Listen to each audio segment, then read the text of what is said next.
Hey everyone, as you can see, I put the Pacific War back in its box.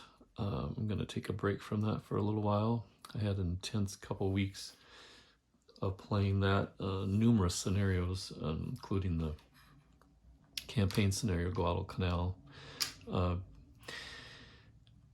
It's something I definitely will come back to, but I want to get a chance to take a look at this new title from Multiman. I had pre-ordered it a while back, and then this order went up on my charge card, and within like 3 days it was on the doorstep. So they were very quick.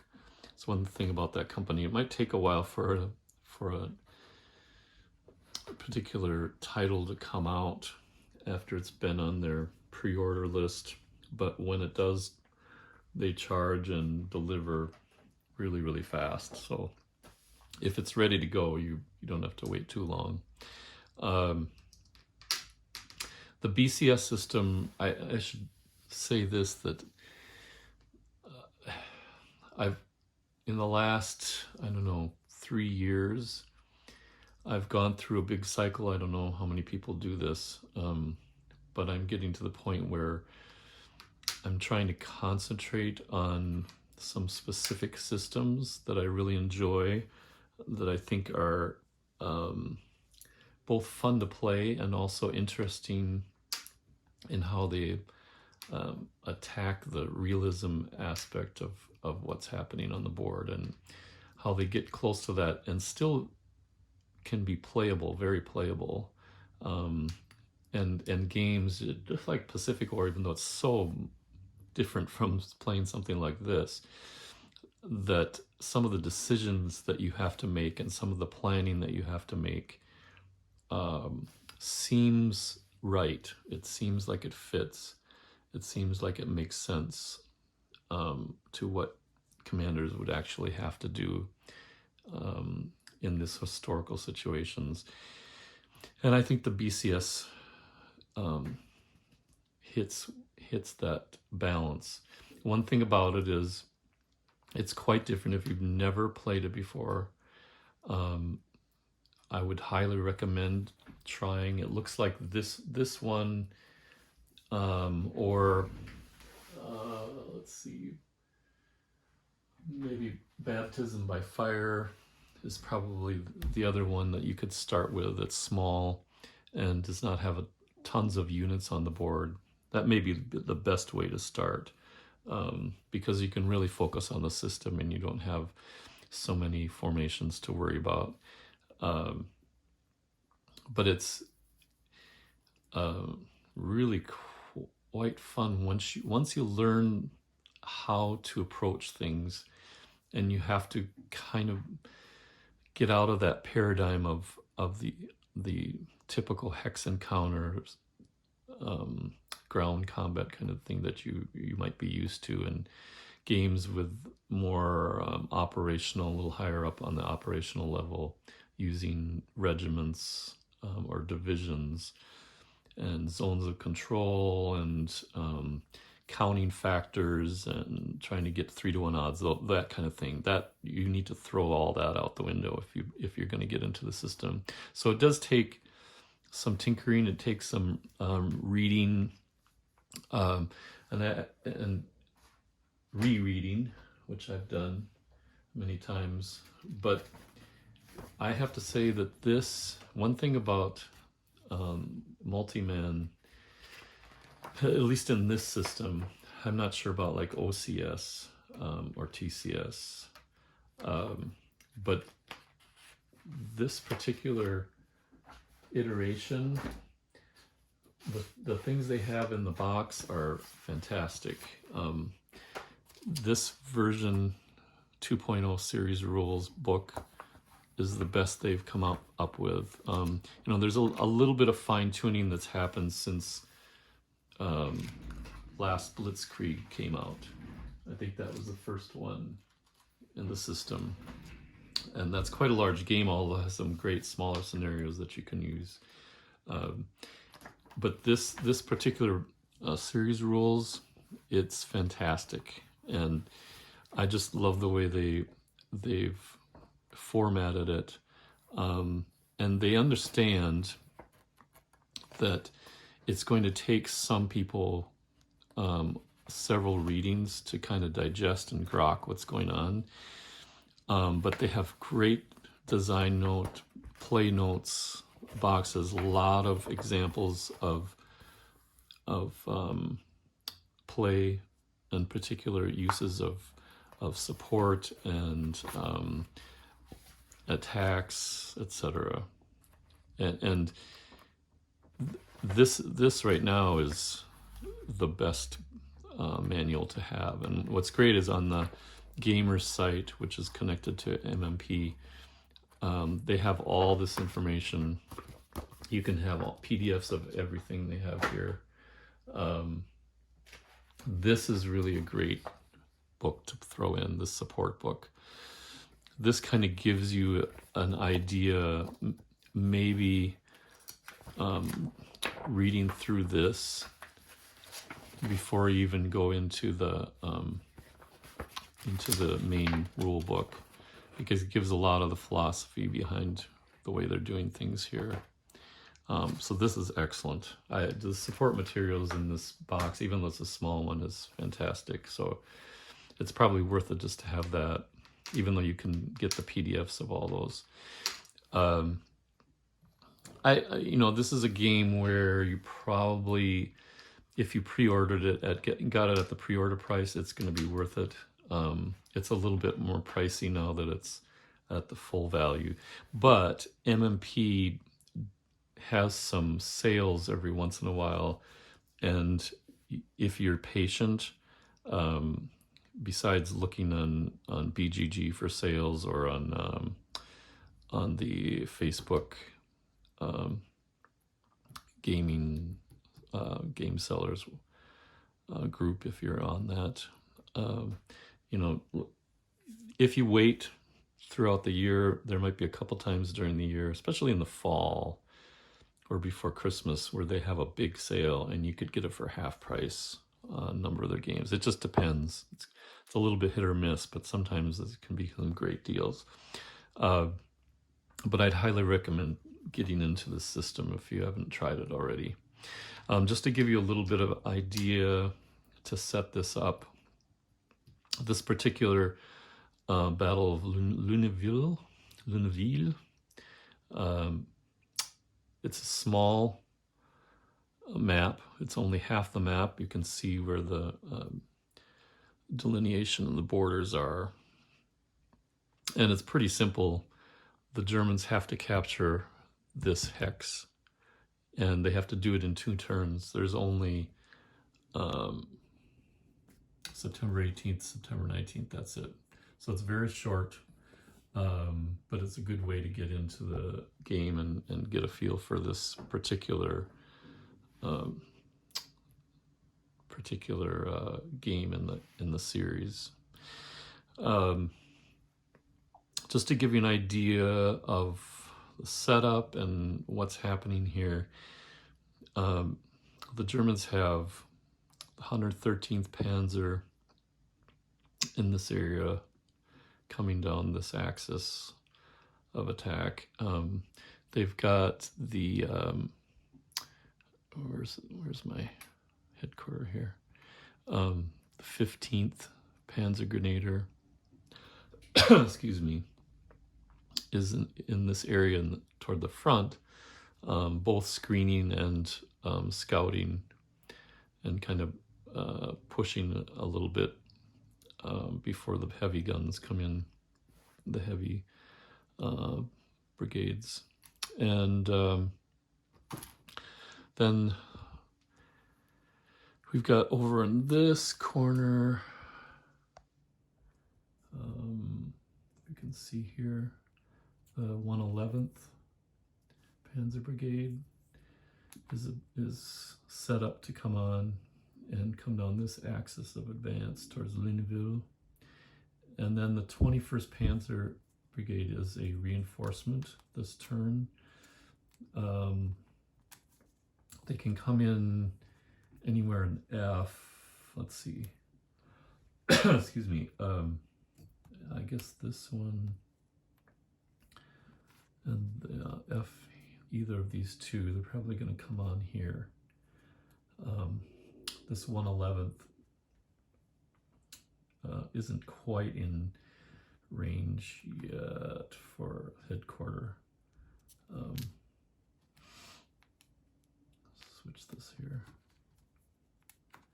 But they will be after this first activation. And then the US forces, we have in this rear area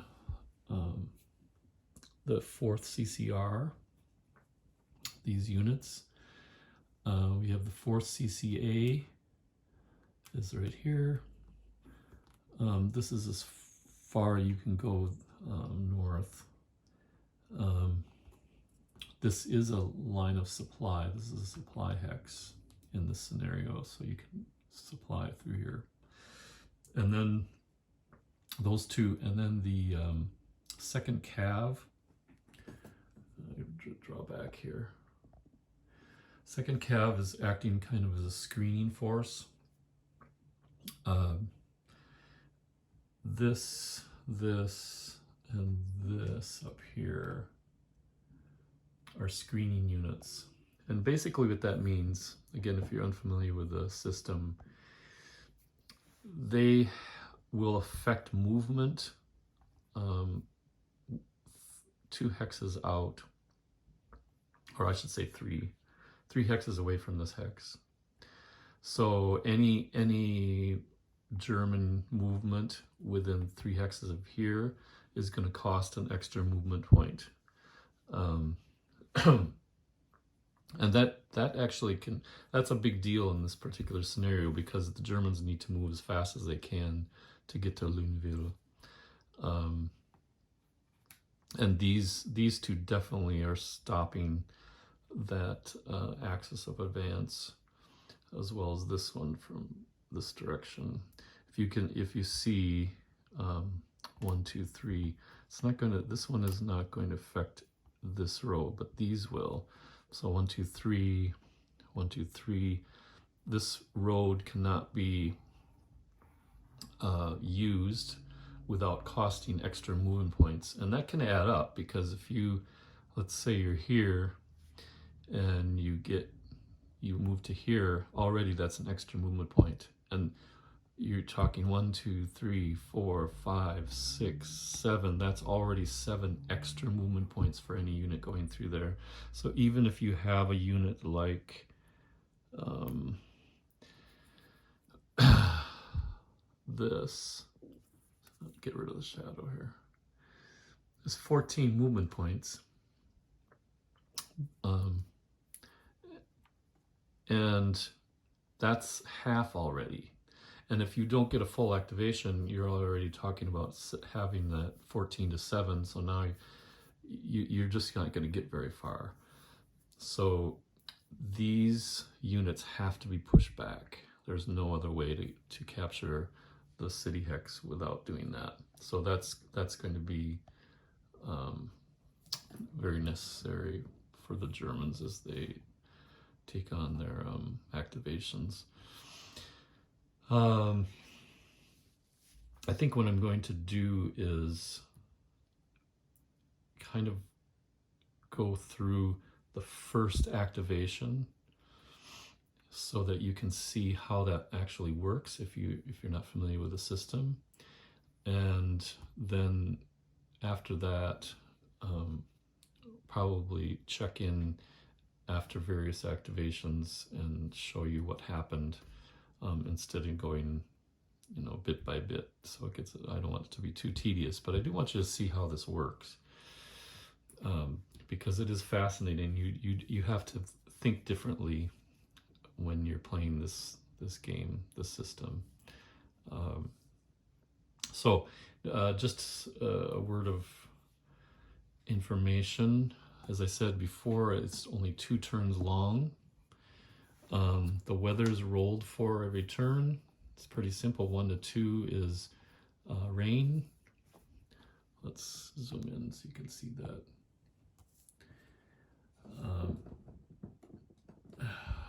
1 to 2 is rain, 3 to 4 is fog, 5 to 6 is good. And that's going to affect the visibility. Only 2 hex range for rain, only 1 for fog. It makes sense. And out to 4 for good weather. That's also going to affect the allied air points, obviously. Then replacements, we roll for that when there's on the second turn. And we'll show you how that works when it comes up. You don't do that the first turn. Okay, I wanted to give you a quick explanation of what the process is for activations in terms of who's going to go first. The big thing to remember with this system is that everything is predicated upon activation of formations. So if you have a turn 18, you don't just, if Germans went first, they don't just move all their units and then it switches over to the other side and the Allied or US moves all their units. That's not how it works. You have to activate a formation headquarters like this or like this. And in this game originally, I shouldn't say originally, but the initial idea behind activation and order is simply rolling dice. Whoever is high roll gets to go first. And then they would activate a headquarters. That headquarters and the units could perform a series of actions. It could be movement. Each of the units moves separately. Armored units can do fire attacks or engagements with other armored, etc. So once an order is decided, say the Germans move first, they activate a headquarters, they're done, including a second activation. Okay, then it would pass over to the US side and they'd do a formation and activate that. That's the basic gist of the initial idea behind activation. Then there is random activation, which you can opt for. I've tried that. It can get pretty arbitrary.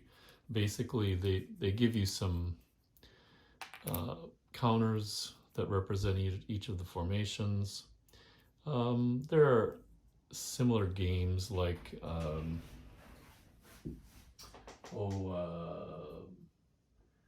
World War III, Storming the Gap, etc. Those tactical games where you draw randomly and one formation moves and then you draw another one. That's how this would work. You just throw these into a cup and you draw one and then they get to activate. Great.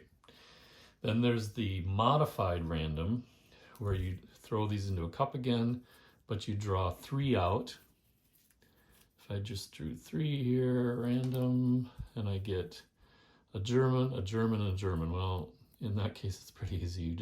The German player would pick one of these and then activate that and put the other 2 back. If it was a German, US, they'd have 2, the US would have 1, so that you'd pick, the German would be the winner of that particular draw, and they'd pick one of those, put the other 2 back. If the US, or if you drew 2 US and 1 German, then the US would get to pick one. So that's the random modified. And then there's something called smoothing, which I think it's interesting. I'm a big admirer of designers and developers who, when they see other gamers have ideas, put into practice and try it out, and they see, hey, that could be a good option. They actually incorporate that into their updated rules. So with this, in activation, it's called, I think, Bjorn, I can't remember his last name. Sorry, Bjorn. I've actually watched some of his videos. They're very good. So I would like to find it so I can give his proper due. Activation smoothing. Bjorn Högberg. Sorry about your pronunciation, that name. So the way the smoothing activation works is if you have a larger force and a smaller force. In this case, there will be, because of the reinforcements, there's going to be 4 German activations, 4 formations, and there's only 3 US. So instead of, let's just say the US went first. Normally you'd go US, German, US, German, US. Now the German has 2 activations in a row, guaranteed at the end of the turn. If the German went first, it would be very simple because you'd go German, US, German, US, German, US, German, no biggie. But with smoothing, you would put in 3 chits with either a 1 or a 2 in a cup. And then every time it was the German activation's turn, you would pull out of that cup. And if it said 1, that means it would be able to activate 1 formation. If you pulled out a 2, it would be able to activate 2 in a row. Now in this case, since there's only a difference of 1, you would put 2 1s in the cup and 1 2. The difference between the number of formations from largest to smallest, that's how many number 2s you'd put in. So if there was 7 here and 4 here for the US, you'd put in 3. You'd have to put in 3 number 2s, and the 4th one would be a number 1 because you have to have 4 chits with 4 formations. So in this case, with this particular scenario, I'm going to have 2 1s and a 2. So I don't know when I'll get 2 activations in a row, and I think that's a good way to do it. So even if the German went first, I might be able to draw 2 in a row right away. And that means if I draw 2, I could activate 2, then the US would go, then German, US, German, US. In that case, the US would be last. Or it could be I go first and it's a 1, then the US goes. And I draw again, oh, there's 2, number 2, and then I could have 2 in a row. So that's how the smoothing works. It's not as complicated as I probably explained it. It is listed as an option in the new 2.0 rules, so it's kind of nice.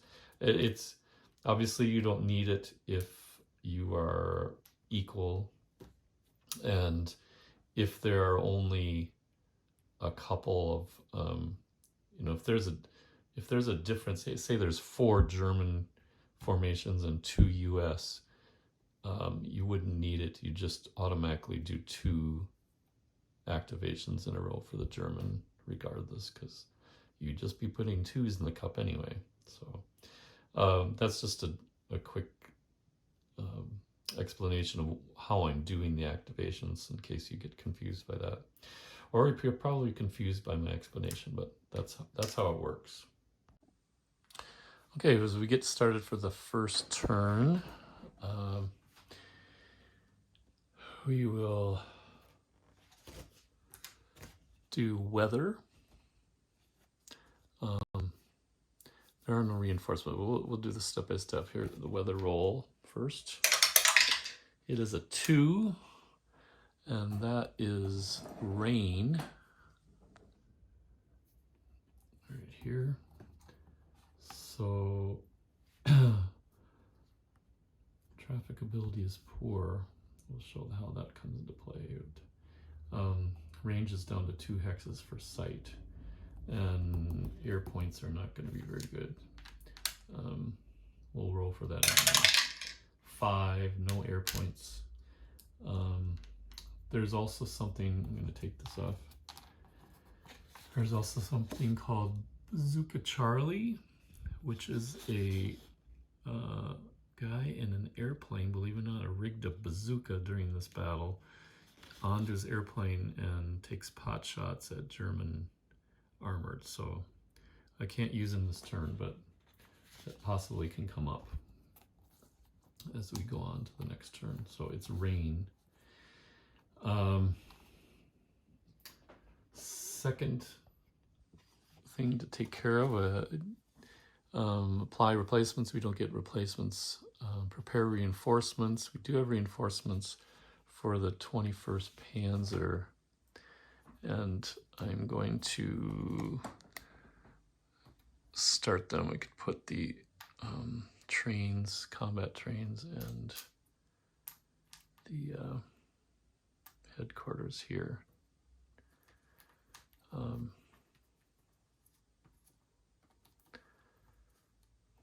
Now, when you start the scenario, unless you're told specifically otherwise, you can place units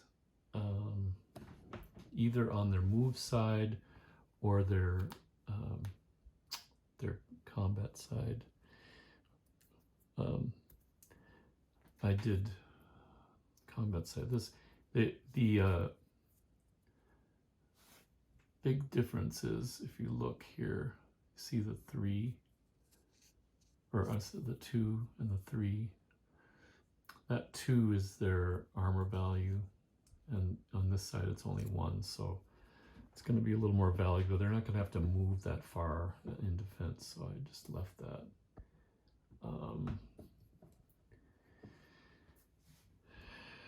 Most of these, the ones in the rear, I left in on the movement side. Some don't have any. As you can see, this is a recon unit, so there is no flip side. So it's just going to be like this. Same for these screening cavalry units. There's only one side, so you have to leave it there.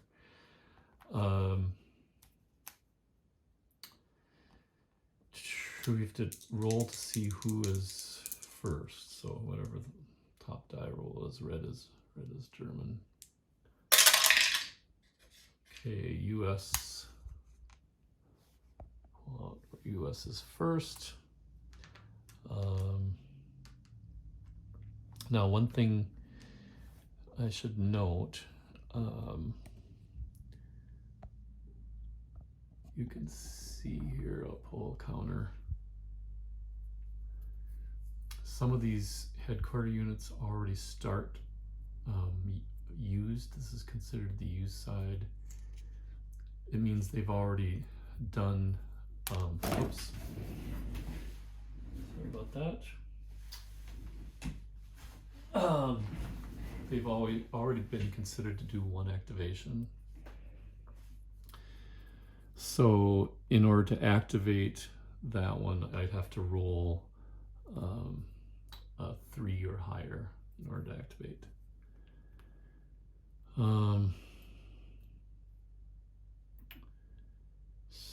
So I think the US is going to move the try to activate the CCR4. Okay, I just realized this should have been flipped, so I have to roll to get an activation. So I need a 4, 5, or 6. And I got a 4, so they can activate.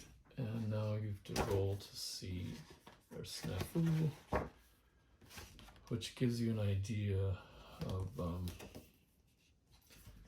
where's my snafu chart?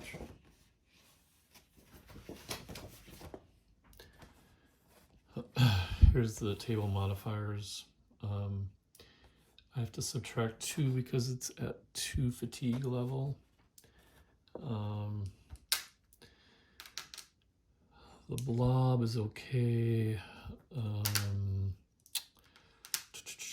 Coordination.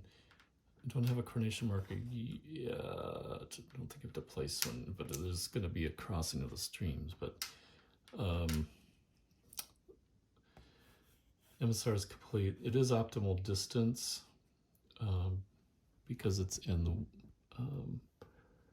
entry hex, the combat trains are there, and it's within 5, so that's not a problem. So I get +1 for that. So -2 +1, now we're at -1. Crossing the streams because this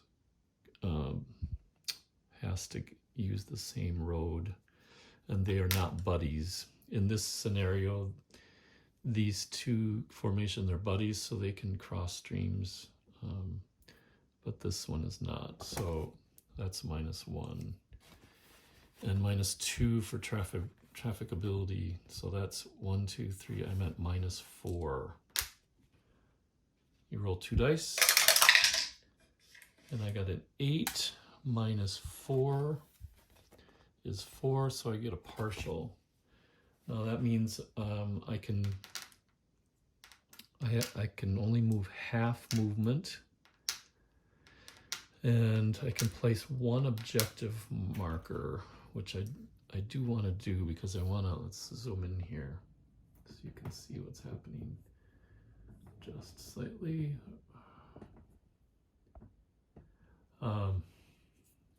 Wish I had an overhead camera, but hopefully you can see this okay. So here's this 4 CCR, and my goal is to get into Lune ville to help protect that right away before the Germans can come down these 2 axes, and also any kind of shenanigans by the recon unit here. So I'm going to place an objective right here. I have to double check because I think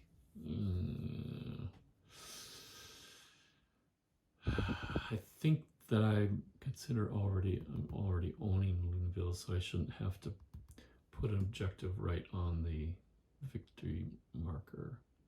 The German would have to do that, but I'm going to put it here. And technically, this goes out 2 hexes, so if I were to, I could attack anywhere in here with regular attacks, or barrages, etc., or fire attacks with armored. So we'll put this objective here because I want to knock this back and protect this area. Okay, so now at the beginning of the phase, this is how I had it set up. I can flip it once if I want to use the movement side. I do have a 2 hex range, and I could move 2. I get 2.5. You don't have to round up or down. You keep all fractions. So if I left it here, this would be 2.5 movement points. If I was here, I could go farther, but I don't think I want to. I'm just going to try to engage that unit. So I'm going to move 2. 1, 2. And then I'm going to use one of my fire attacks to engage right here, that recon. Now, I just want to note, this is, I'm trying to do things and not explain exactly how all the details work, kind of just show you what's happening on the board as I play. But for those of you somewhat familiar with the game, and there's probably plenty of people out there who are more familiar than me, this formation does have support from this unit, and it has a range of 2, but right now the only thing that's supporting is this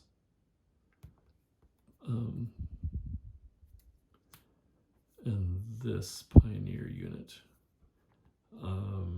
because, and this technically the security unit is, you can't see here, And if you're not familiar with the game, this support, basically the idea behind this is the support is centered around the headquarters. The headquarters is what control. There's another infantry, I forgot. But that support, if you have the unit in support, quote unquote in support, that means that this gives all of the infantry units in that formation the capability of armor, at least in defense. So it's like they put these Jagdpanzers, spread them around in the formation. And that will cause, if let's just say I was moving this one over here, I would have to stop at this point because it's still 2 hex visibility even in the rain. And this has a range, these Jagdpanzers have a range of 2. So in effect, it's like there are Jagdpanzers here, Jagdpanzers, in this formation. So it can see out there and fire on tanks that are moving. Or for that matter, if there was infantry moving in here, the infantry would have to stop here and they could not go any farther until they got rid of that support or dropped that support. So I'm not going to do that. I'm moving to here. The thing is, though, this unit is considered what they call a dual unit because it has an armor value, the red. It also has attack capabilities, so it can do an assault as well. Those dual capability units cannot benefit from support, so those Jagdpanzers are not considered to be there. So really what's happening here, I'm stopping on this hex because this recon unit does not have a range past 1. So when I do my engagement die roll, I cannot get any negative effects against this armored unit. Okay, so I'll just show you again. I'm not trying to necessarily teach you the game, but I'm kind of showing you what's happening.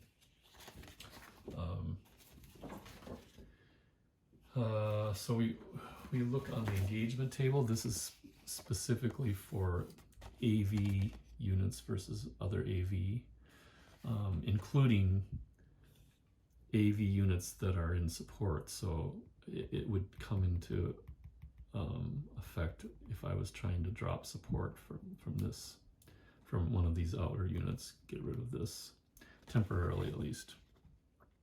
Okay, so look at the engagement. I don't have a double objective zone. It's not a limited AV. It's not prepared defense. Doesn't have multiple supports. Blah blah blah blah. So there's no modifiers past these. So I take 3, and then there's the action rating. This is the superscript 4. So add those together. That's 7. And then this is 1 plus 4, that's 5. So 7 minus 5 is 2. So I'm going to roll 2 dice, and I'm looking right here. The target is a real AV. It's not support. I'm going after actual unit. 2 dice, and I'll add 2 to that roll. And that was a pretty good roll. Rolled 11, so I add 2, that's 13. Target loss and retreat. So I will lose 1 step from this unit. The steps are this little yellow boxed black 4. So I have to retreat 3. We'll go to here. And we'll lose a step. So we'll put 3 underneath here. So that's the first move. Now, I moved 2. I could move another one here or here, but I can't get any farther than that. unfortunately, it does have a fire event left.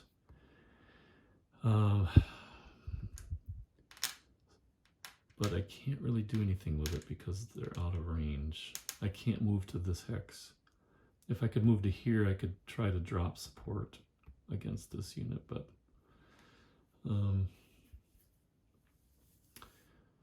I'll probably move to here just to cover any kind of breaking of this travel route. Okay, and then I'm going to have this cav, but not cav, this is a mixed armored infantry. I'm going to move into that hole here. Let's go 1, 2, 3, 4,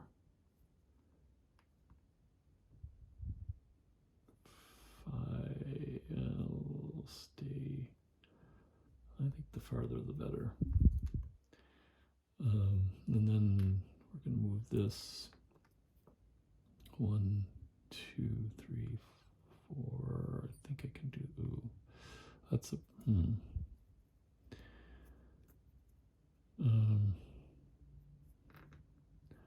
I don't want to go in there like this because this is not a good situation. You can see there is a 1 there, but it doesn't have any kind of a assault right in the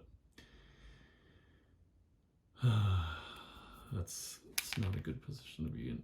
It's basically called unprepared if I'm in that movement phase. So was that 1? No, I was here.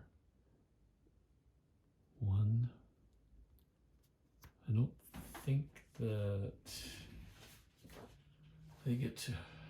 I guess the leg do get half. Okay, 1, 2, 3. Yeah, they're fine. Oh no, I only get half the movement. Okay, I'm gonna have to flip, and then we get 6, and I'll have to put them in here just to be safe. I don't think it's a big deal. I'll be able to flip that in the next activation, but okay, I did do an activation. I had an engagement, so one of the stupid things I did probably is I didn't really need to place an objective because I could do an engagement without having an objective there, but well. Then I have to see if there's any fatigue. I want I guess, yeah, 1 or 2, it doesn't matter. Well, then I did that. 4, so I do not gain any fatigue. So that's the first activation.